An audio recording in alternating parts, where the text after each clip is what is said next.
digno é o Cordeiro que foi morto.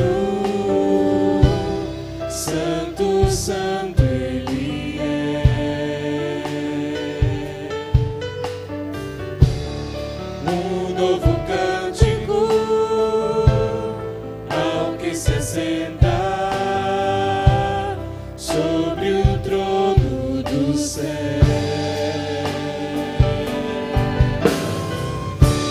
Santo, santo, santo, Deus Todo-Poderoso, que era e é e há de vir. Com a criação eu canto louvores ao Rei dos Reis. És tudo para mim e eu te adorarei.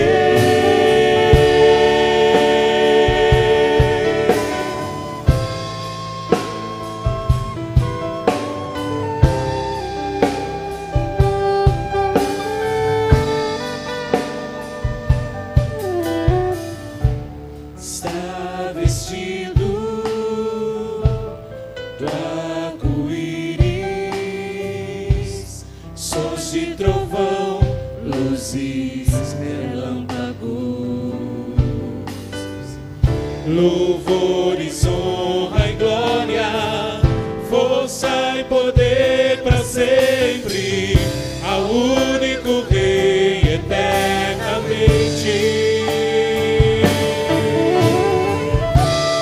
Santo, santo, santo, Deus Todo-Poderoso, que era e é e há de vir.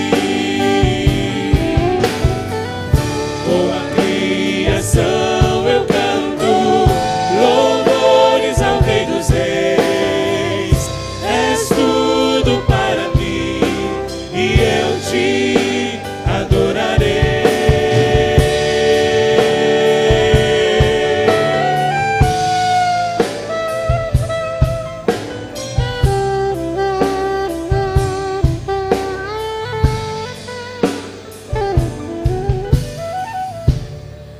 Maravilhado, extasiado, eu fico ao ouvir teu nome. Jesus, teu nome é força, é fôlego de vida, misteriosa água viva. Santo, santo, santo, Deus Todo-Poderoso, que era e é e há de vir. Com a criação eu canto louvores ao Rei dos Reis. És tudo para mim e eu te adorarei. Santo, santo, santo, Deus Todo-Poderoso, que era e é e há de vir. Com a criação eu canto louvores ao Rei dos Reis. És tudo para mim e eu te adorarei.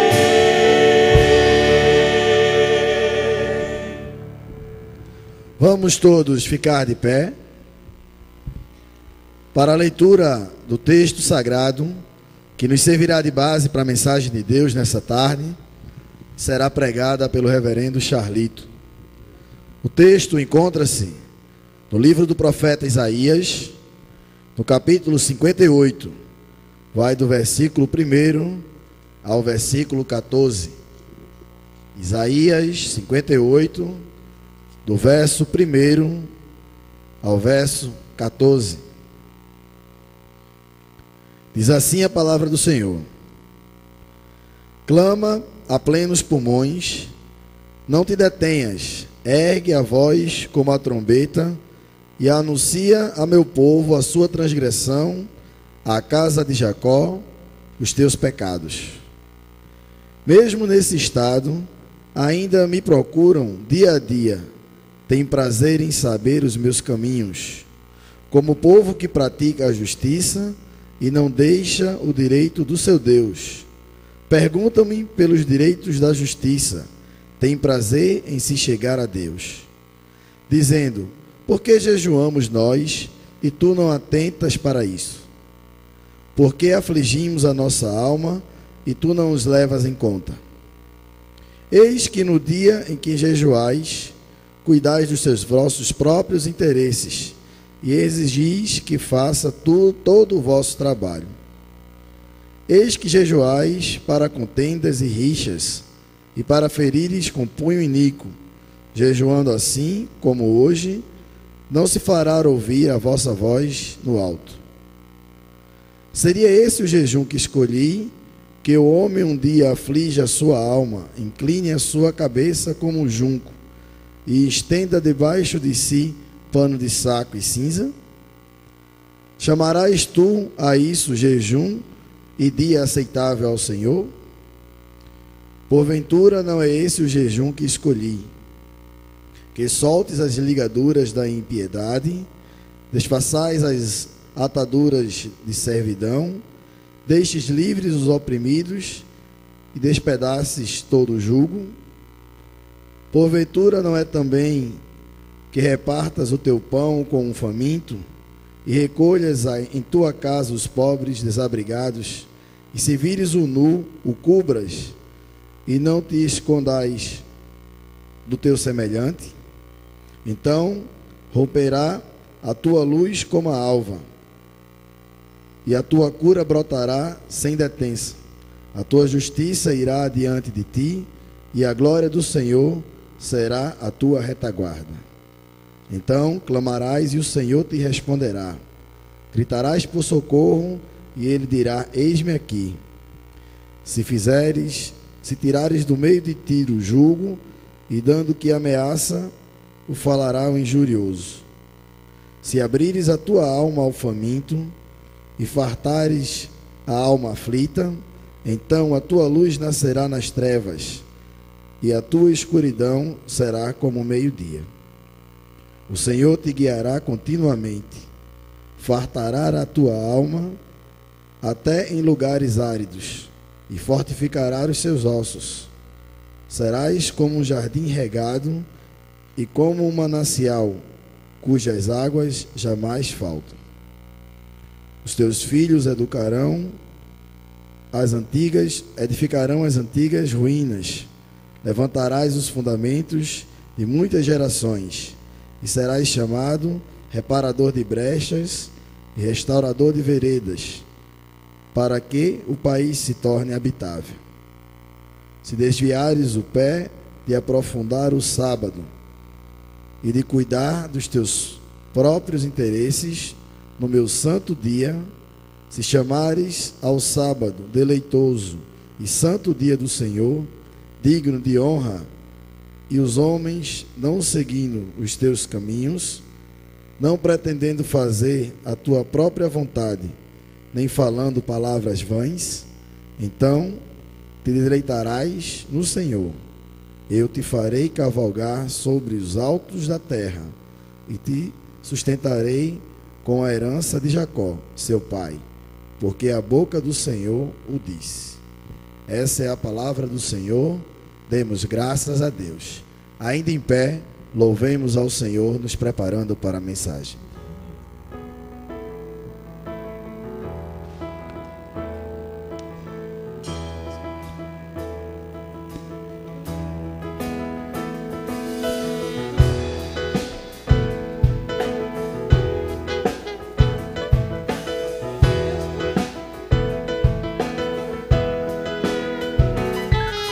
Ó Deus, tu és o meu Deus forte, o grande El Shaddai, todo-poderoso Adonai.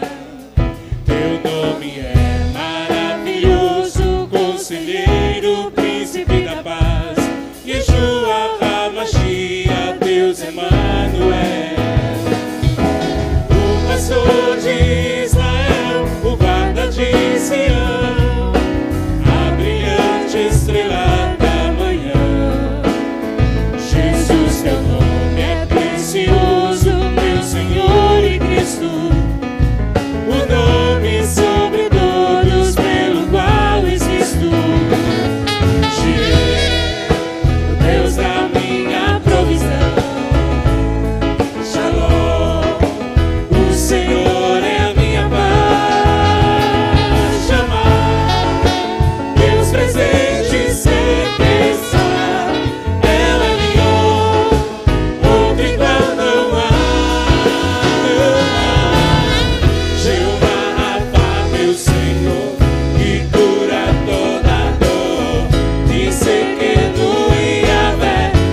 Podeis assentar, irmãos, graças a Deus. Volto com alegria a essa casa de oração. Não estive ainda aqui em 2012, apenas na quarta-feira. Estava com saudade de ver muitos de vocês. E é sempre um prazer estar partilhando um pouco daquilo que Deus tem nos falado ao coração. Há um tempo em que é preciso abandonar as roupas usadas, que já têm a forma de nosso corpo, e esquecer os nossos caminhos que nos levam sempre aos mesmos lugares. É o tempo da travessia. E se não ousarmos fazê-la, teremos ficado para sempre à margem de nós mesmos. Texto de Fernando Teixeira de Andrade. Feliz 2012 para você, ainda que um pouco atrasado, porque não tínhamos nos visto. O que é que você vai fazer esse ano? Alguns aqui vão para a universidade, outros vão se casar, uns irão fazer pós-graduação, MBA, ou quem sabe até vão abrir um negócio. Aos que vão fazer exercício, os que vão fazer regime, os que vão arrumar o armário,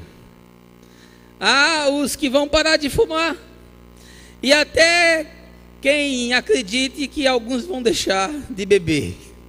Invente, tente, faça um 2012 diferente.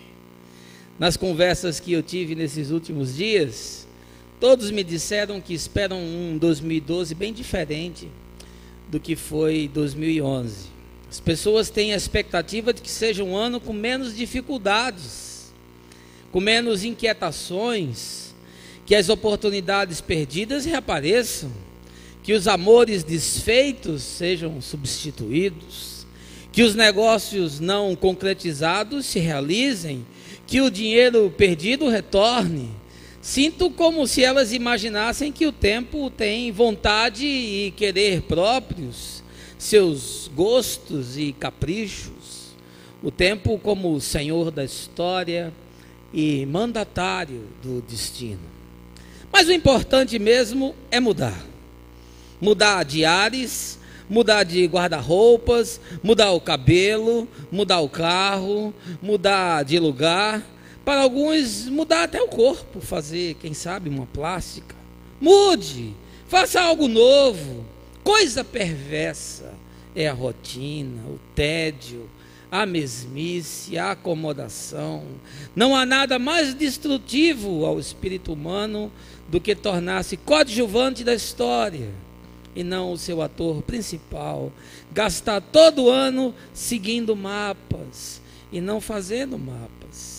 Satisfazendo-se em atingir a média, ser igual a todo mundo, massificado, não singular, cópia das cópias, um rosto na multidão, um número num documento, um clone, um personagem digital, um arroba alguma coisa, um holograma de carne e sangue. Tolo foi Eurípides, o filósofo, quando afirmou: tudo é mudança. Tudo cede o seu lugar e desaparece. Como será 2012? Igual a 2011? A 2010? Igual aos últimos anos?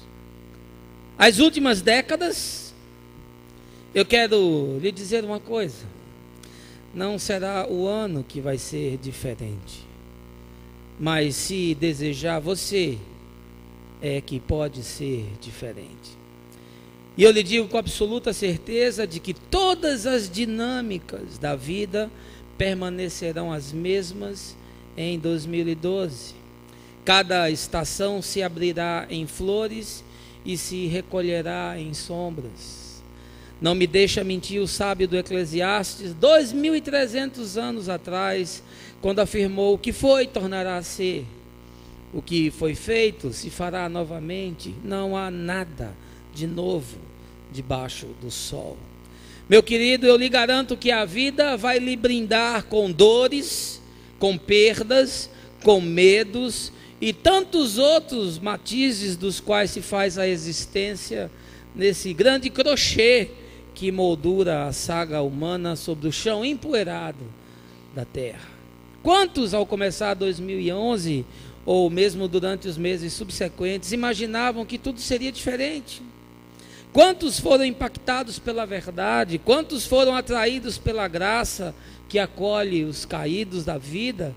Quantos foram possuídos por uma paz indescritível, apaziguados por um amor imensurável, se sentiram, ao menos que por um pouco, gente de novo, foram abraçados com aquele abraço que pacifica o ser?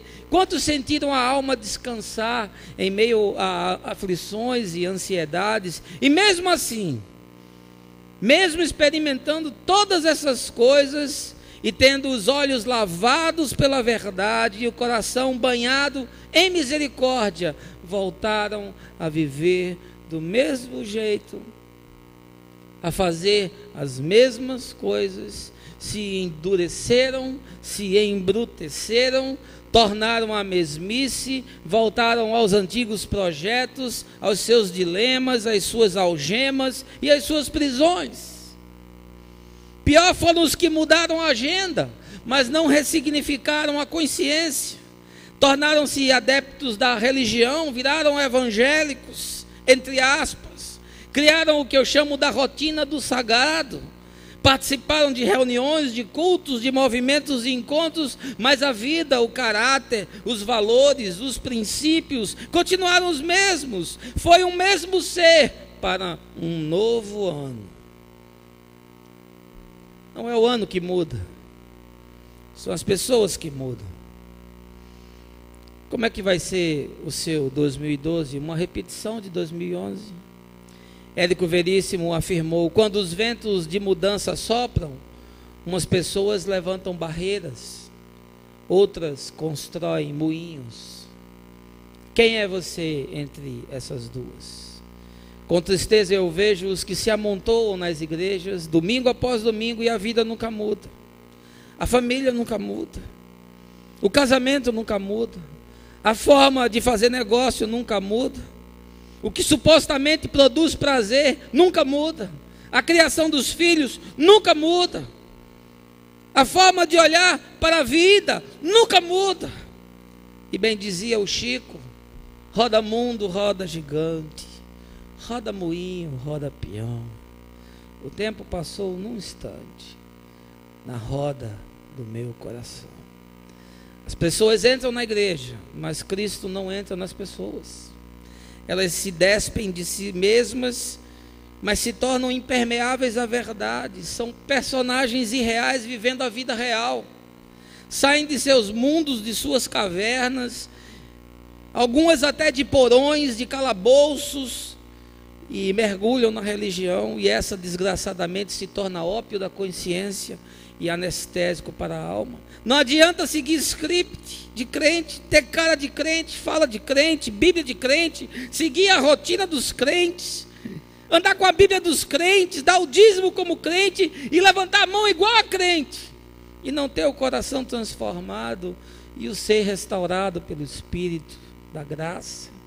Tudo torna-se encenação, tudo torna-se embuste, estelionato, falsificação, encarnação de um personagem na dança do baile de máscaras da vida tola e fugaz. 2012 não será diferente de 2011. O livro do Apocalipse já nos revela o que vai acontecer. Continue o imundo na sua imundície, e o injusto a praticar a injustiça, o santo a santificar-se, e o justo a praticar a justiça. Tudo na vida é uma questão de decisão.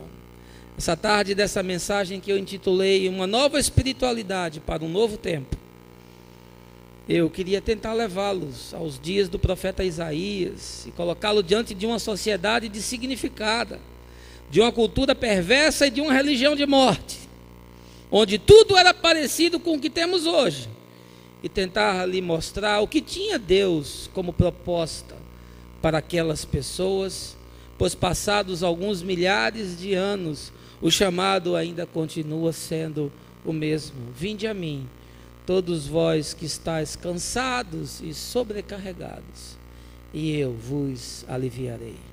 Baixe a sua cabeça, feche os seus olhos.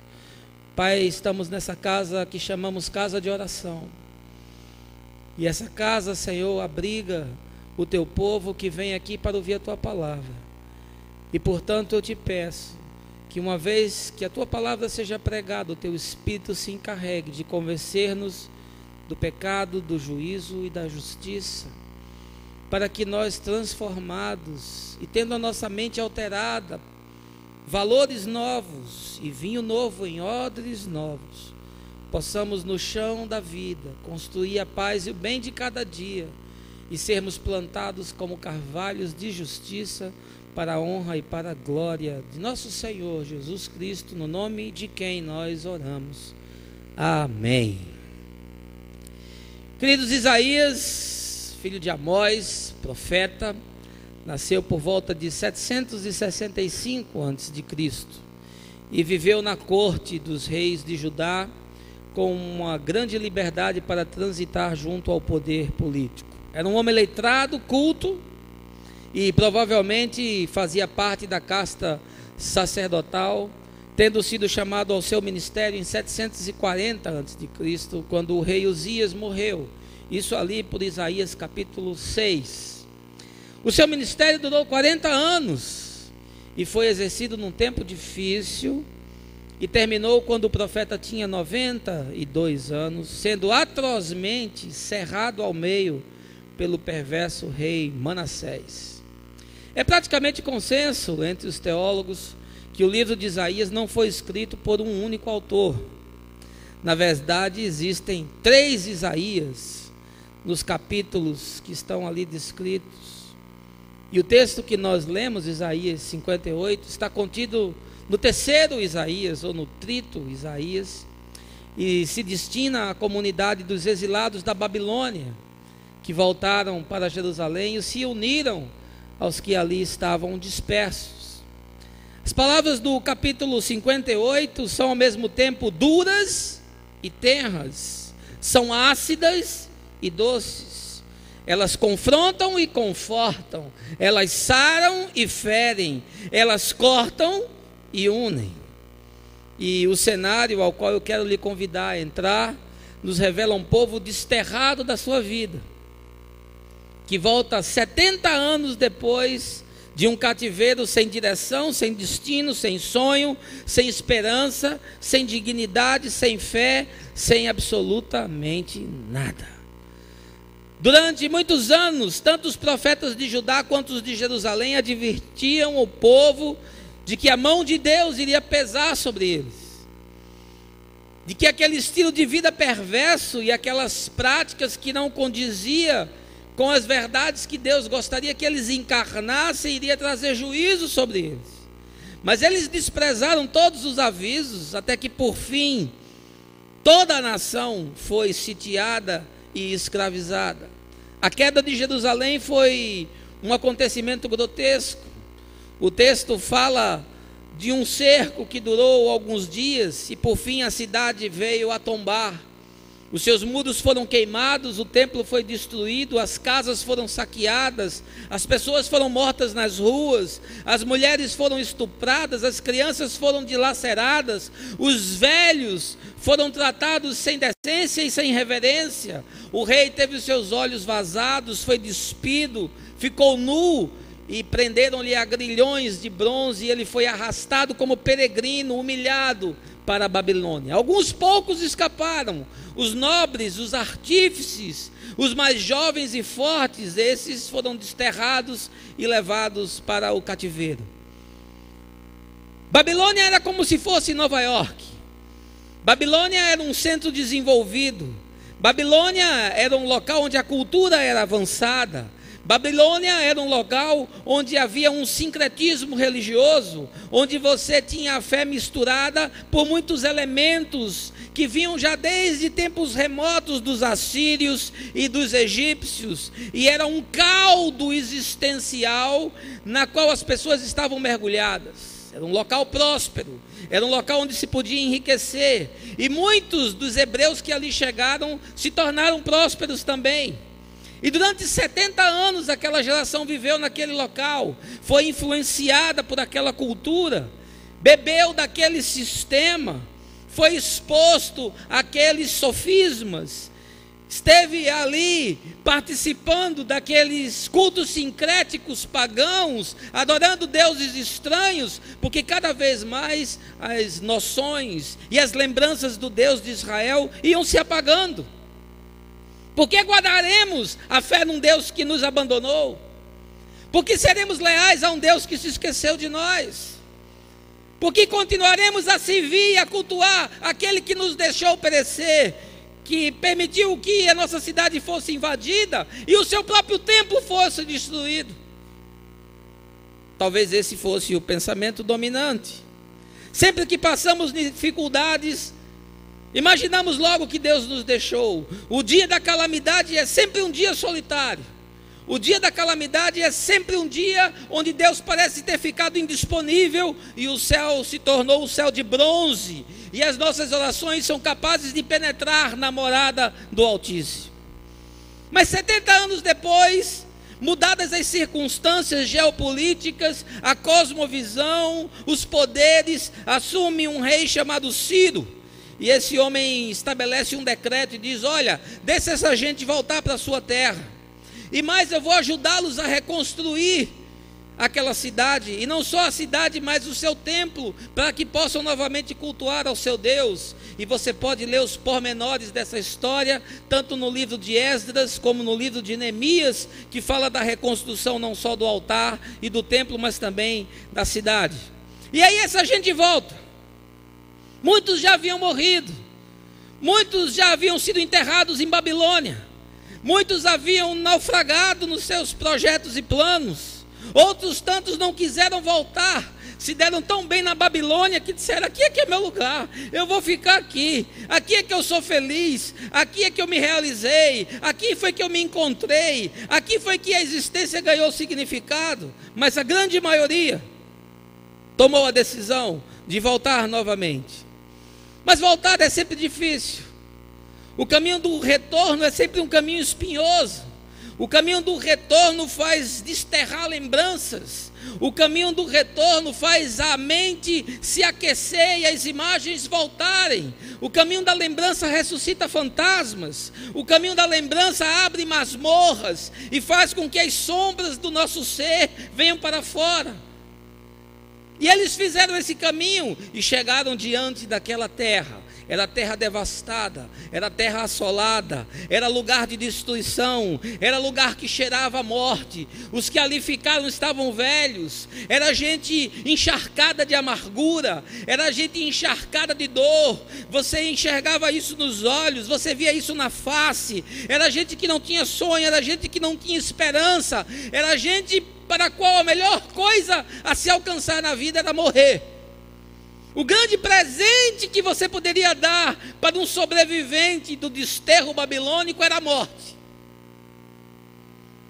E aí essa gente volta, e é um choque cultural violento. Imagina você sair de Nova York e ir depois morar numa pequena cidade do Amazonas, num local onde há destruição, num local onde estão ruínas. Um choque violento. Muitos haviam nascido na Babilônia. A grande maioria carregava, impregnado em si mesmo, já todo aquele sistema de valores, aquela cultura, o zeitgeist, a produção de todo o conhecimento impregnado do ser. Mas agora eles voltam. E eles se deparam com lendas que haviam ouvido.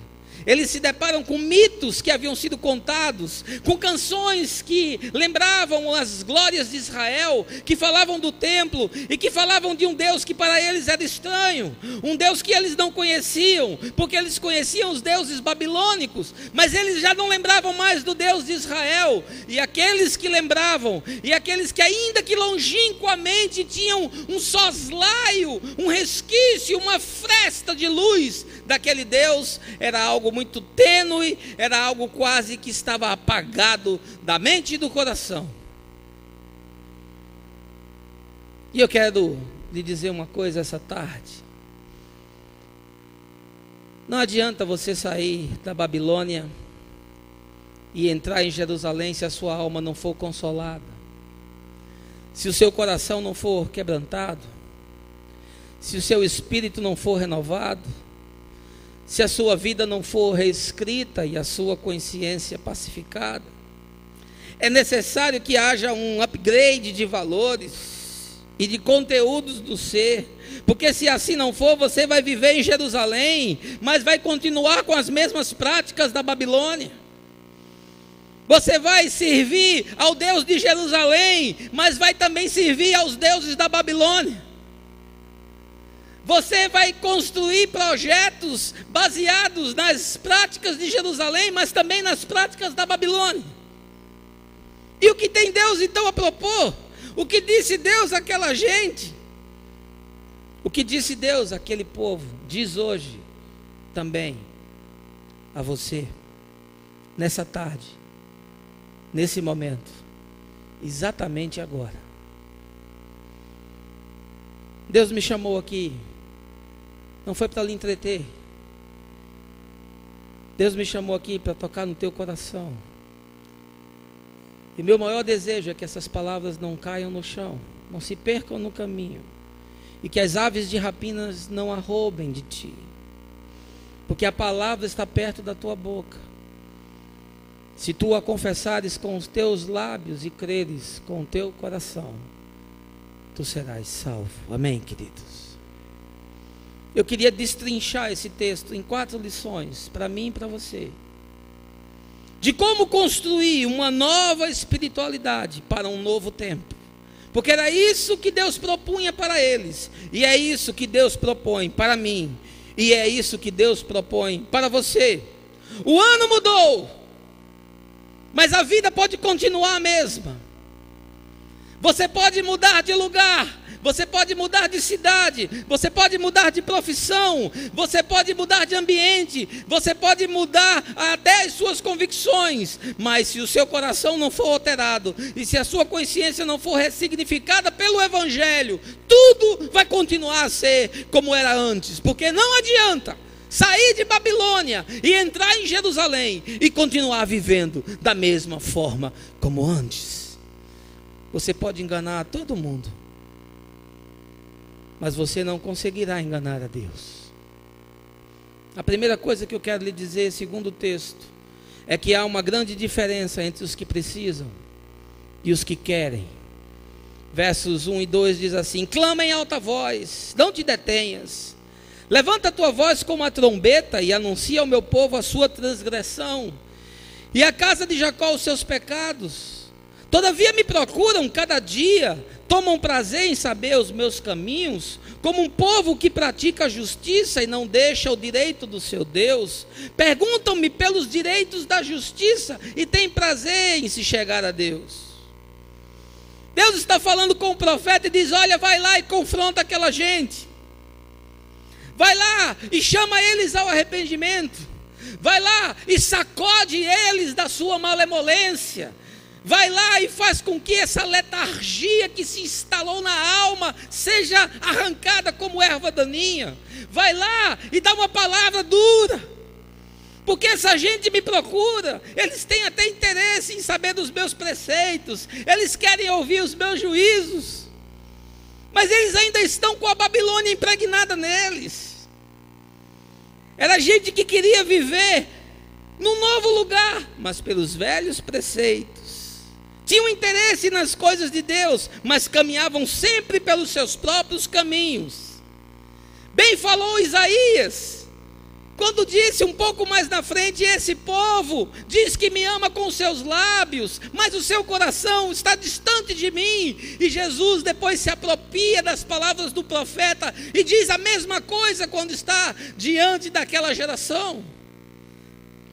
Esse povo diz que me ama, tem uma retórica bonita, tem um discurso bonito, é uma verborragia, mas o seu coração está distante de mim, porque o discurso é incompatível com a prática, porque a encarnação do personagem é diferente da vida, porque se tornou um baile de máscaras, como bem afirmou Soren Kierkegaard.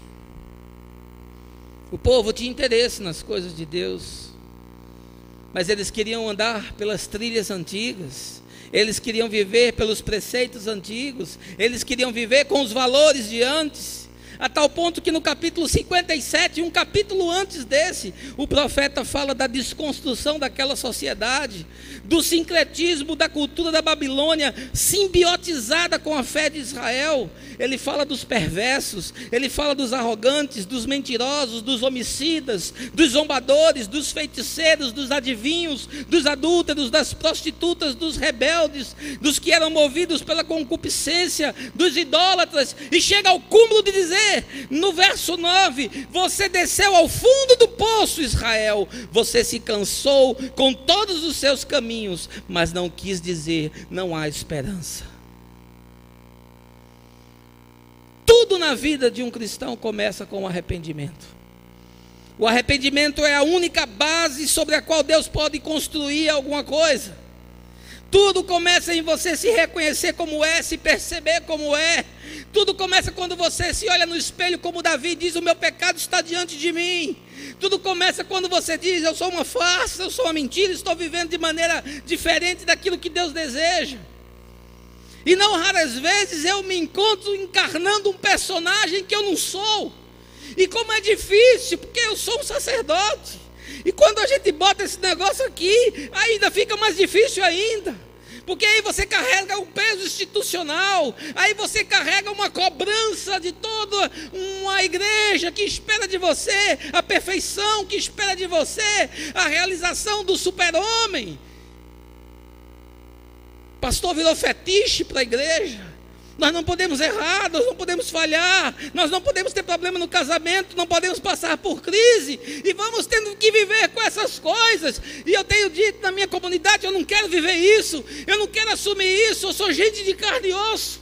Eu vivo com as mesmas idiosincrasias, dentro de mim há contradições, sombras, silêncios, paradoxos, medos de todas as formas. Mas aqui está uma gente que tinha chegado do fundo do poço, tinha chegado na instância última e continuava vivendo de representação, vivia no simulacro, dizia, olha Deus, diz o que tu queres, mostra-nos os teus caminhos. Era gente que se emocionava, era gente que se alegrava, era gente que via no culto, mas queria continuar vivendo como vivia na Babilônia. Quantas pessoas a gente conversa e vê que os caminhos que eles estão andando são caminhos de morte, e nós aconselhamos, e nós choramos, e nós nos angustiamos, e nós demonstramos pela experiência e pela palavra que aquilo vai desembocar em sofrimento, em solidão, em agonia, em aflição, e o cara continua vivendo do mesmo jeito, e a mulher continua vivendo do mesmo jeito, porque ele saiu de Babilônia, mas Babilônia não saiu de dentro dele. Ele achou que entrar em Jerusalém seria um processo mágico. E Jerusalém significa aqui a casa de Deus. E o fato de você entrar por aquelas portas não faz de você um discípulo de Jesus. O que faz de você discípulo de Jesus é se o seu coração for transformado, se a sua consciência for renovada, e se o Espírito de Deus descer e encher você, de tal forma que saiam águas de dentro para fora, porque para a liberdade fostes chamados, conhecereis a verdade, e a verdade vos libertará. Amém, queridos? Como é que está a sua vida? Como é que você está vivendo? Você está em Jerusalém com os princípios da Babilônia? Você acha que vai funcionar? Você acha que vai dar certo? Você acha que o seu casamento vai ser curado dessa forma? Você acha que os seus negócios serão abençoados desse jeito? Você acha que seus medos e suas inquietações serão pacificadas com essas práticas? Essa é a diferença entre os que precisam e os que querem. Os que querem são os que mudam a rotina, são os que abrem o coração, são os que derramam a alma, são os que buscam a correção, a disciplina, são os que se enchem de novos conteúdos, que mudam a consciência, são os que abandonaram as tendas de Moloque, deixaram os deuses da Babilônia, quebraram os seus ídolos e se quebrantaram diante de Deus. Há uma grande diferença entre os que precisam e os que querem. C.S. Lewis diz, mera mudança não é crescimento. Crescimento é a síntese de mudança e continuidade. E onde não há continuidade, não há crescimento. Em segundo lugar, eu quero lhe dizer que toda mudança que se projeta para fora, mas não se constitui do lado de dentro, é falsificação. Verso 3 até o 5. Por que jejuamos nós? E tu não atentas para isso, dizia o povo.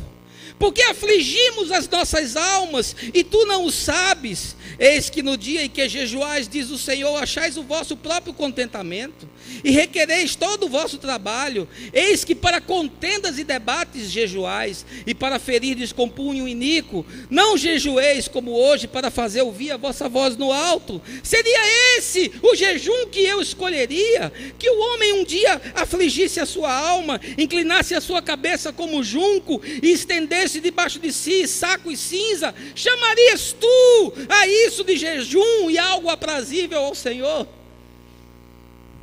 Deus fala de forma patente, aberta, escrachada, verdadeira, chama na grande, diz: você chama isso de jejum? Vocês chamam isso de espiritualidade? Será que é isso que eu quero? Eu quero uma performance, eu quero um teatro, eu quero uma encenação. E o povo dizia: mas Deus, por que tu não ouves? Nós jejuamos, nós oramos, nós participamos de tanta atividade, fazemos evangelismo no hospital, damos esmola, e quando a gente fica tocado dá até o dízimo. Por que você não atenta? E Deus diz: mas é isso que eu pedi? Foi isso que eu requeri de vocês? Quando foi que eu pedi isso de vocês? Vão aprender, disse Jesus, misericórdia quero, e não holocaustos. Vão aprender o que disse Samuel: o obedecer é melhor do que o sacrificar. Deus não está atrás de trabalhadores. Deus não está precisando regimentar um exército de gente para fazer a sua obra. Deus está atrás daqueles que querem adorá-lo em espírito e em verdade, porque as suas próprias vidas serão uma mensagem, serão uma carta que vai mudar a história, vai mudar a vida, vai mudar a família, os vizinhos, os amigos. Deus não está procurando gente para ativismo religioso. Deus está perseguindo aqueles que, trancada a porta do seu quarto, rasgam a sua alma e colocam-se diante de Deus como publicano e diz: Senhor, eu sou pecador, atenta para mim. Há tantos conflitos na minha alma e na minha vida, mas eu estou quebrado, eu estou desejado, eu estou sedento, eu estou, Senhor, precisando de um renovo que venha de Ti. Por isso eu quero dizer que toda mudança que é apenas para fora não passa apenas de falsificação. E Deus disse: eu nunca pedi isso de vocês, que vocês inclinassem a cabeça, se curvassem como junco, se cobrissem de pano de saco e cinza. Essa é a espiritualidade para fora, essa é apenas a encarnação do personagem, essa é a religião performática, esse é o cristianismo que não gera para a vida, que produz apenas a dissimulação.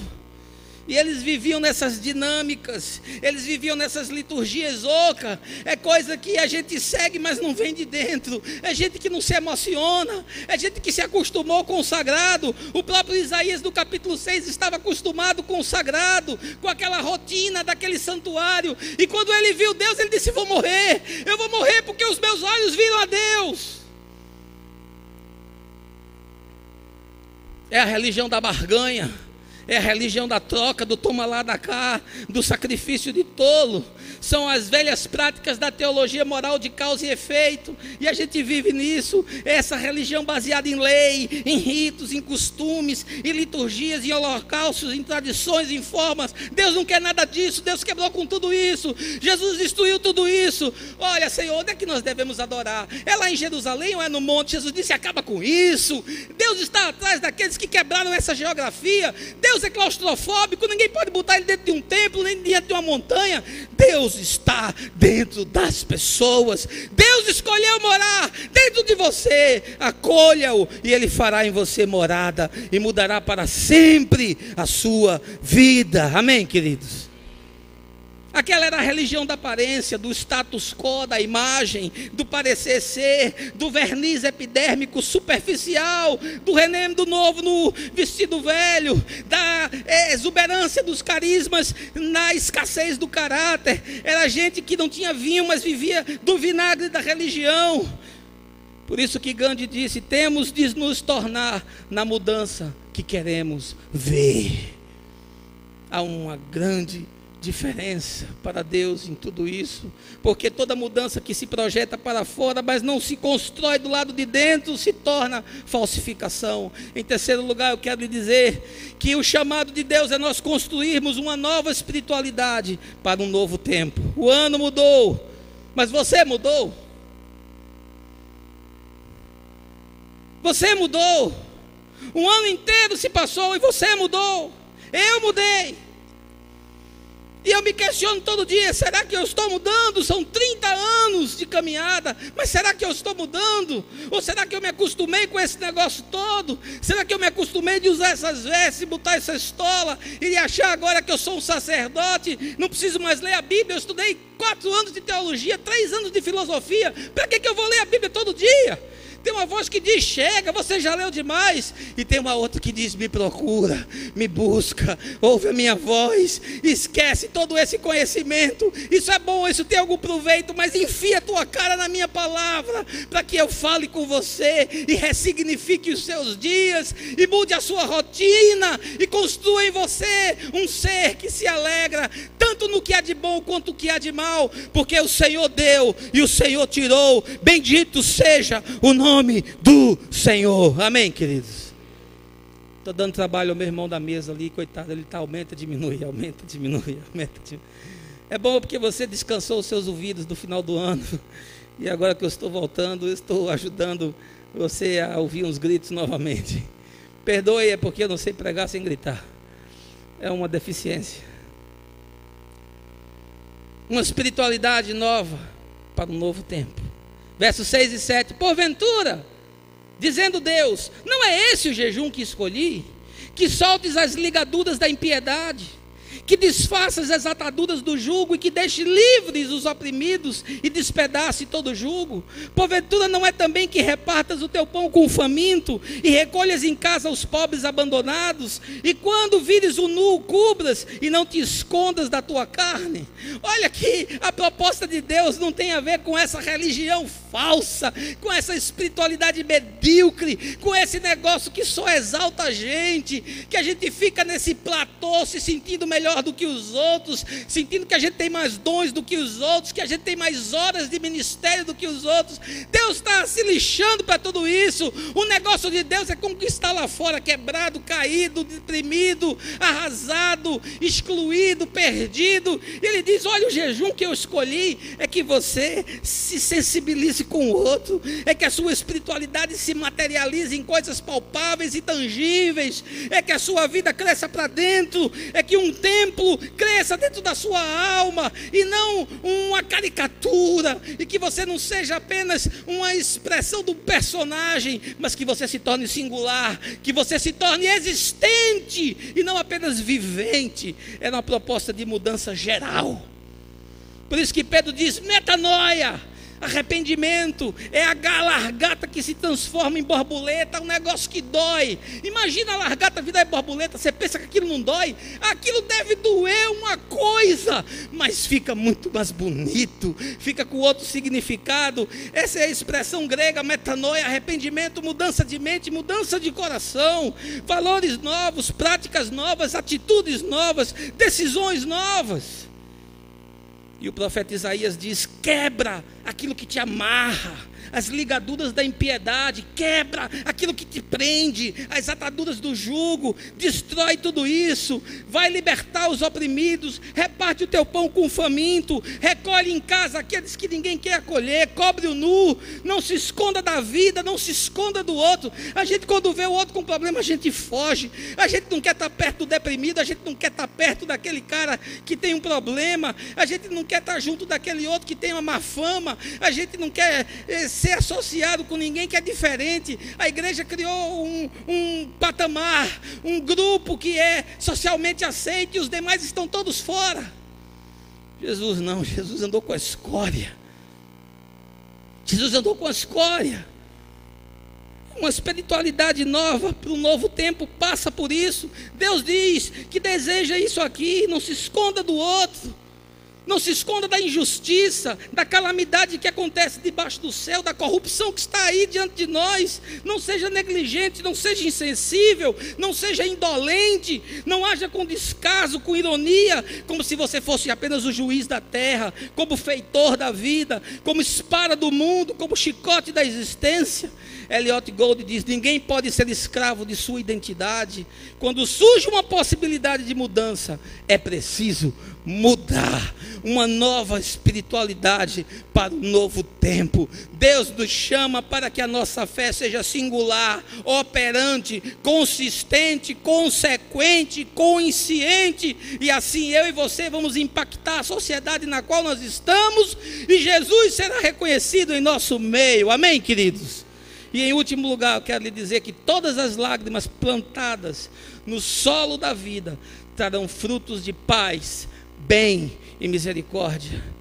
Versos de 8 a 12: então romperá a tua luz como a alva, e a tua cura apressadamente brotará, e a tua justiça irá diante de ti, e a glória do Senhor será a tua retaguarda. Aí o profeta falando: realinha a tua vida, acaba com esse negócio da fachada, tira essas vestes de imundície, cobre-te com vestes de louvor, assume quem tu és, reconhece as tuas impotências, reveste-te da graça, aceita o sacrifício e o sangue que foi derramado sobre ti, acolhe o perdido, ser sensível com o necessitado, torna-te um perfume agradável que alegra o ambiente, seja aquele que chega e a paz se derrama. Aí sim você vai ver que a luz vai vir sobre você, a sua cura vai brotar, a tua justiça vai surgir, e o Senhor será a tua retaguarda. Amém, gente? Clamarás e o Senhor te responderá, gritarás e Ele dirá: eis-me aqui. Ao invés de você achar que Deus não está te ouvindo,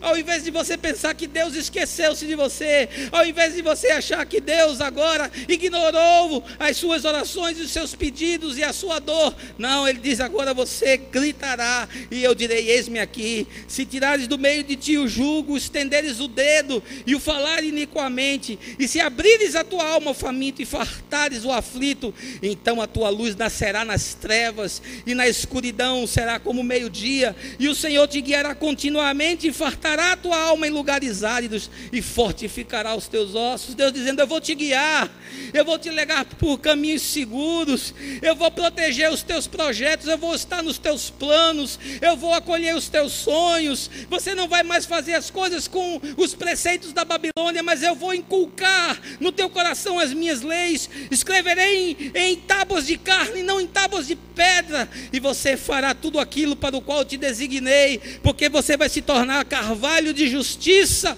plantado pelo Senhor para a sua glória. Amém, queridos?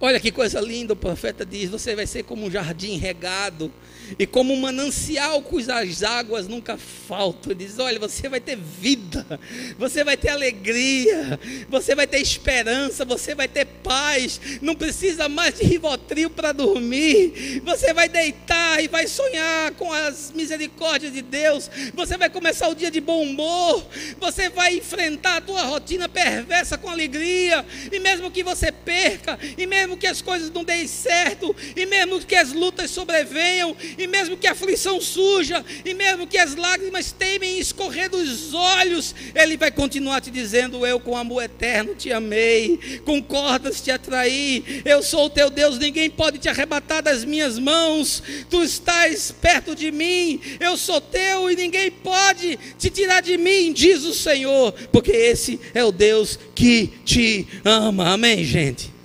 E os que de ti procederem edificarão as antigas ruínas, levantarás os fundamentos de geração, e chamar-te-ão reparador de rupturas e restaurador de veredas para morar. Sabe o que é isso? Ele está dizendo ainda da tua geração. Ele disse: os teus filhos vão ser uma bênção, porque eles vão crescer com saúde, eles vão crescer com uma perspectiva nova, os valores sobre os quais eles construirão a sua vida serão outros, e eles vão ajudar a restaurar aquilo que está destruído, eles vão ajudar a edificar aquilo que está quebrado, eles vão ajudar a construir uma nova geração, e a igreja do Senhor trará paz e saúde sobre a terra.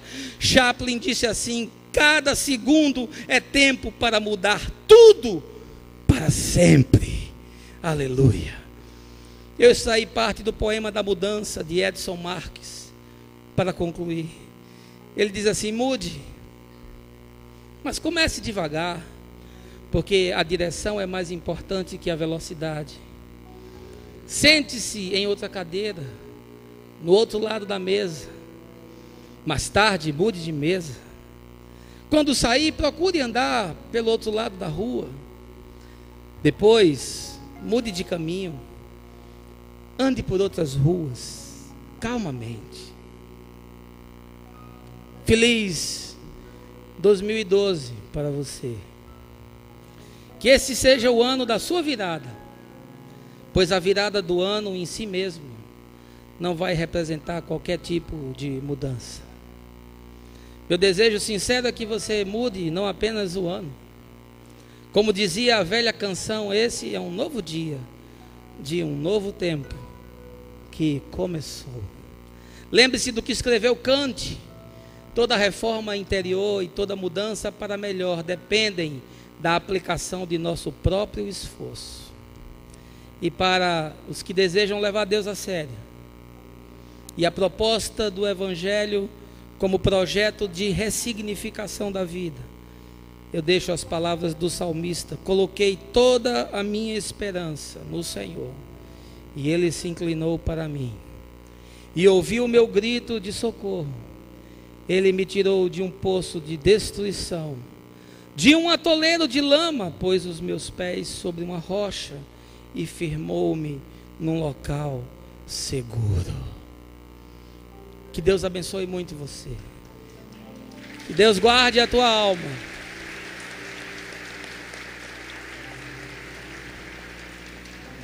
Que Deus te cubra de paz e de misericórdia. Que Deus encha os teus celeiros, não apenas com provisão, mas com o seu amor, de tal forma que você passe de vivente para existente. Que o Senhor nos abençoe. Amém. Quero voltar ao início de tudo, encontrar-me contigo, Senhor. Vamos ficar de pé e cantar essa canção?